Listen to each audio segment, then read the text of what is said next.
इस वीडियो में हम आपको ये होम लोन की एलिजिबिलिटी से रिलेटेड सारा डिटेल्स समझाएंगे, बताएंगे। इस वीडियो को देखने के बाद होम लोन से रिलेटेड, एलिजिबिलिटी से रिलेटेड आपकी सारी क्वेरी ख़त्म हो जाएगी, ऑलमोस्ट ख़त्म हो जाएगी। तो हम अपना अच्छा प्रयास करते हैं आप लोगों को एक्सप्लेन करने का कि होम लोन की एलिजिबिलिटी बैंक, एनबीएफसी कैसे कैलकुलेट करती है।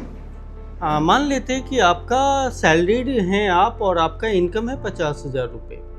तो बैंक का कहना होता है कि जी 50,000 में से 25,000 रुपये की तो आप EMI पे कर लेंगे, रेस्ट 25,000 रुपये आपको लाइफ स्टाइल के लिए चाहिए, घर के खर्चे के लिए चाहिए, बच्चों के एजुकेशन के लिए चाहिए, दवाई वगैरह के लिए चाहिए।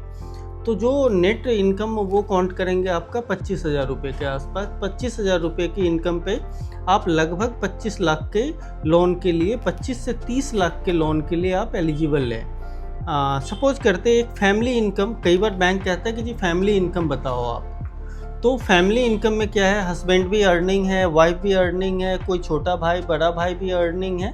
तो उस सबको कंबाइंड करके बैंक एलिजिबिलिटी निकालता है। ऐसे केसेस में क्या होता है कि मान लीजिए आप कमाते हैं 20,000 रुपये, कोई कमाता है घर में 10,000 रुपये, टोटल हो गए 30,000 रुपये, कोई तीसरा व्यक्ति घर में कमाता है 50,000 रुपये, तो टोटल 80,000 हो गया। उस हिसाब से उसका 50% हो गया 40,000 रुपये, और 40,000 के हिसाब से आपकी लोन की एलिजिबिलिटी बनती है लगभग 50,000 रुपये। 40 और 50 के बीच में निकालते वो लोग कैलकुलेशन में।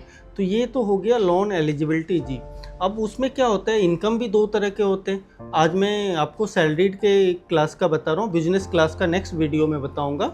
अब इनकम भी दो तरह के होते हैं। एक होता है कि अकाउंट में सैलरी क्रेडिट होना, दूसरा होता है कि आप जहाँ भी जॉब कर रहे हैं वहाँ पे कैश सैलरी मिलता है। दोनों लोगों को होम लोन मिलता है, ऐसा नहीं है कि कैश सैलरी वालों को होम लोन नहीं मिलता, उनको भी मिलता है। उनके केस में क्या होता है कि सपोज करते 40,000 की आपकी सैलरी है, जो इनकम डॉक्यूमेंट्स जो आपके वहाँ जहाँ आप जॉब कर रहे हैं वहाँ से एक आपको लेटर हेड पे लिखवा के देना पड़ता है कि आप उनके साथ काम कर रहे हैं, इतने दिनों से कर रहे हैं और इतनी आपकी सैलरी है। तो जो भी कैश सैलरी है उसका 50% ही कंसीडर होता है इस केस में भी, और उसी हिसाब से आपको लोन मिलता है 50% के हिसाब से, जैसे पहले केस में होता है वैसे ही सेम टू सेम होता है।